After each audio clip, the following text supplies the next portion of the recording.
In the time before time, the great ancestor spirit, Bunjil, began to create the world we see around us. The mountains, the lakes, the forests and rivers, the plains and seas. He created all the plants and all the animals. When he had created the beautiful sandstone ranges of Garraweed, he often took the form of Werpel the eagle so that he could view his work.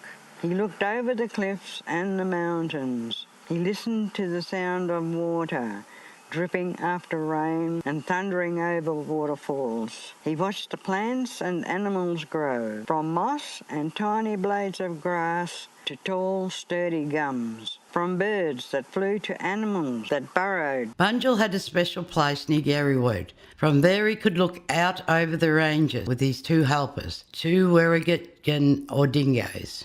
Bunjil appointed two brothers, the Brambolt brothers, sons of Druck the frog, to finish the task he had set himself. Their job was to bring order to the new world, to name the animals and creatures, to make the languages and give the laws. At the end of his time on earth, Bunjil rose into the sky and became a star. He remains there to this day, the protector of the natural world, its people and their beliefs. Meanwhile, the Brambolt brothers had a big job, sorting things out here on earth. There was a huge, ferocious emu called Tchingal who lived on the flesh of people and animals. His home was in the Malik scrub. He was hatching an enormous egg. One day while Tchingal was away from the nest, Wah the crow flew past, feeling hungry. Wah decided to have a peck at the egg. He was pecking away quite happily when Tchingal returned. The monster emu was furious. Wah fled across the country towards Garraweed, with Tchingal right behind him.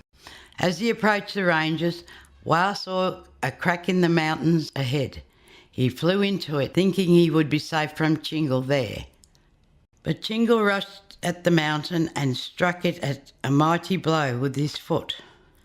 The mountain split open under the force of the impact, releasing a mountain stream and creating a gap, Barraga, also known as Rose's Gap. The emu could now see Wah flying off towards the west. He chased him through Barraga right to the other side of the range. Wah spoiled another rock in the rock face. Desperately he tried to hide in it, but again Tchingal developed a mighty kick to the rock and split it right open. This is our Jananaji Nyawi. Victoria Gap was formed where Barraga Glenelg River passes out onto the western plains. With the sun low on the horizon, Tchingal decided to make his camp at the foot of the new gap. That is why the place is called Jananji Nyawi, which means there the sun will go. The next morning, Crow rose early and escaped to the nearby Murra swamp, as this was his totem site and therefore sacred territory. Tchingal was forbidden to follow him there. Tchingal was angry and he was also very hungry. Just at this moment he spied a man, Bunya, out hunting in the distance. He decided to make a meal of him. When Bunya, who was not very brave, realised the emu was after him, he took off as fast as he could. Instead of using his spears to protect himself as a warrior should, he threw them to the ground and scrambled up a large tree.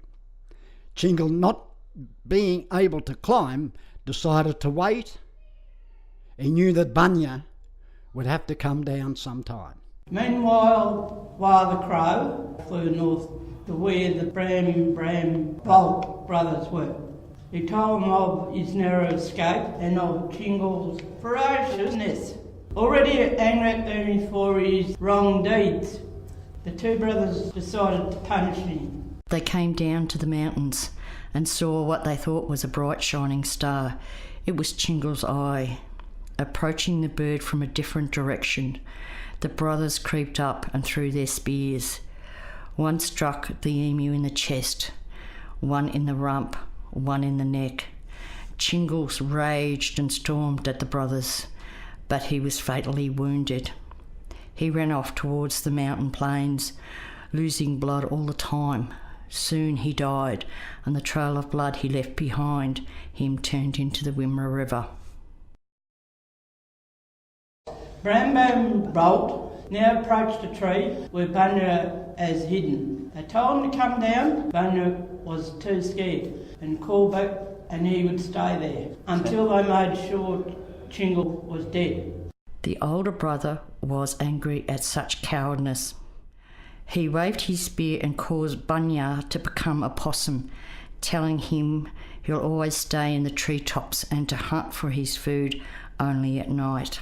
Reaching the spot where Tchingal had died, the brothers plucked all the feathers from his body, splitting each feather down the centre.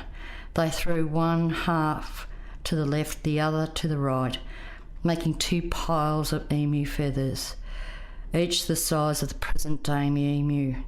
The splitting of the feathers can be seen in all emus. The feathers are doubled with 2 separate halves.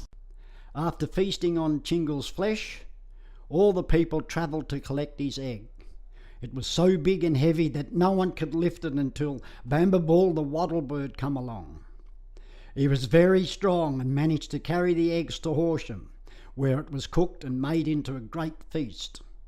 Bambabul had the honour of dishing it out, and in doing so he splashed himself with some of the yolk, creating the wattles on the side of his head. Before leaving, Bram Bram Bolt ordered the 2 emus to divide their large eggs into several small ones in the future, so they wouldn't be as jealous of their one egg as Tchingal has been. In this way, they hope to keep the peace. Now, if we look at the Southern Cross, you can see the story told in the stars. At the head of the cross is Bunya, the timid possum. 3 of the stars are the spears hurled by the Bram Bram Bolt. The large western star is the spear that struck Tchingal in the chest. The smaller star next to it is the spear that passed through his neck. And the star at the bottom of the cross is the spear that struck him in the rump. Tchingal himself is the dark shape that lies next to the Southern Cross. The eastern star of the cross is Druck, the mother of the Bram Bram Bolt, and the 2 brothers are the pointers of the Southern Cross, while the crow is at a safe distance on the other side of the sky as the star we know as Canopus.